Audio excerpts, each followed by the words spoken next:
bumabangon, gaya ng puno, hindi pumapalag. Ulit ang pag-uusapan natin ngayon, Nocturnes. Second cycle na pala ng series. Imagine niyo naka 11 episodes na tayo. So ito na yung 12th. At yung tanong na ating sasagutin tungkol sa paa ay ito. Dadalaw na ba sa lumang movie house o sinehan sa Maynila? May mga nabasa ako na mga kwento ng mga nag-field trip sa mga lumang sinehan sa Maynila. Bakit sa lahat ng mga lugar, yun yung pinag-uusapan natin ngayon? Kasi ito yun. Noong mga sinaunang panahon, especially during the golden age of Philippine cinema, talagang attraction yung mga movie house, yung sa Recto, yung sa Escolta, yung tama ba yung pagkakabigkas ko, at saka mga iba pang lugar sa Maynila, yung sa Along Recto, yung sa may LRT stations, yung bago pa man nagkaroon ng LRT stations doon, talagang pinuputahan niya ng mga tao noon para manood ng cinema. At saka yung mga pinapalabas, talagang yung masasabi siguro kalidad na mga pelikula. Hanggang sa dumating ang pag-unlad nga ba yun? Ayan, yung mga LRT.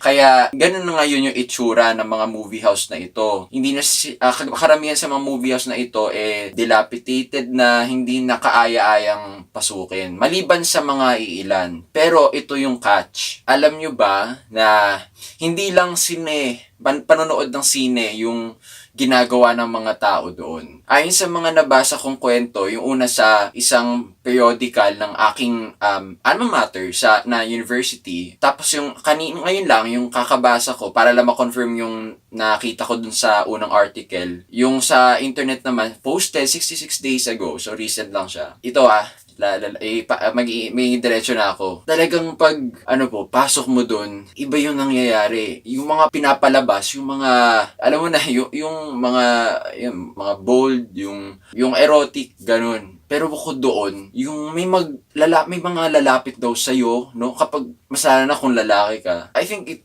mapababae, mapalalaki. Pero yung mga lalapit sa'yo, mga lalaki. Tapos aalokin ka ng, yun nga, yung service. Gusto mo ba ng service? O tatanungin ka, gimmick? Gusto mo ng gimmick o gimmick ka ba? Tapos pupunta kayo sa secluded place, private place para, yung sexual act gawin. Kaya, nag-iisip-isip lang ako dahil yung pinag-uusapan. So pinag-uusapan din natin yung mga lugar na pwede puntahan ng lalaki, pero hindi yung mga kadalasan pinupuntahan ng mga lalaki. Okay? Yung mga out of this world na travel. So, accessible sa akin yung old movie house sa Maynila. At kung hindi ka man taga Maynila, pero balak mo pumunta sa Maynila, baka isa sa mga pwedeng gawing field trip to. Para lang ma-confirm yung mga nababasa ko. Okay, since yung major ko pala, communication, applied media studies, maganda din na binabalikan ko yung mga, yung kasaysayan ng media, kung saan nagsimula yung mga pelikula, yung mga ganun. Pero, old movie houses, ganun na ba talaga yun? Naging lugar ng kalaswan? Kaya, safe pa ba na para sa mga lalaki, no? Kagaya natin, Nocturnes, o ano man yung orientation mo, or kahit babae ka, paano kung pinili mo na pumunta sa old movie house, tapos yun nga, na-confirm mo yung nakita mo, papatol ka ba? Ang sagot dyan, may karatula pala ako nakita doon, no, na huhulihin yung sino man yung magpakita gumawa ng kalaswaan, dadalhin daw sa barangay at o presinto. Pero mauutak yung mga gumigimik na ito. Kaya tas yung mga yung mga gumagawa niyan, yung bayad daw kasi 500, 1,500, 3,000, depende sa sexual act. Yung ganun daw yung ginagawa ng mga yung lalapit sa'yo, mga sasenyas sa'yo. Kaya, bukod sa mandurukot, maraming gumigimik din na ganun. So, ang tanong dyan, dadalaw pa ba ako dyan sa movie house para lang ma-confirm yung mga nabasa ko? Siguro, kung manunulat ako,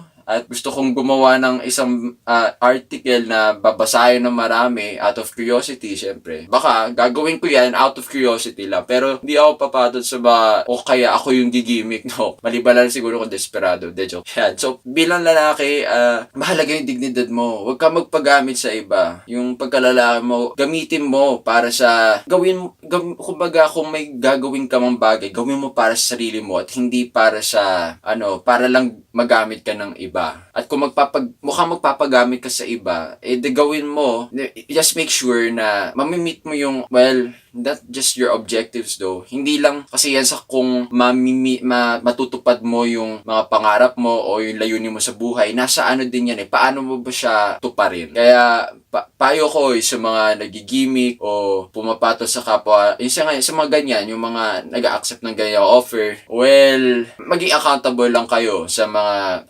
ginagawa ninyo. Yun lang. Hindi ko sasabihin na tama, hindi ko sasabihin mali. Basta naniniwala ako na ang tunay na maskulado, accountable or responsible sa kanyang mga sinasabi at ginagawa. Kung sa tingin mo, dapat try ko na dumalaw sa Old Movie House sa mga susunod ko adventure, comment mo lang sa baba. Tapos kung nagusto mo ang video nito, paki-like lang, share mo sa mga iba na curious din magiging curious sa Old Movie House sa Manila. So, yun lang. Hanggang sa susunod na episode, panatilihin ang iyong tikas. Ituon mo na ang pansin sa mahalaga, ambisyon mo at hindi ang sa iba. Paano mo maipagtatanggol ang gaya mo kung parati kang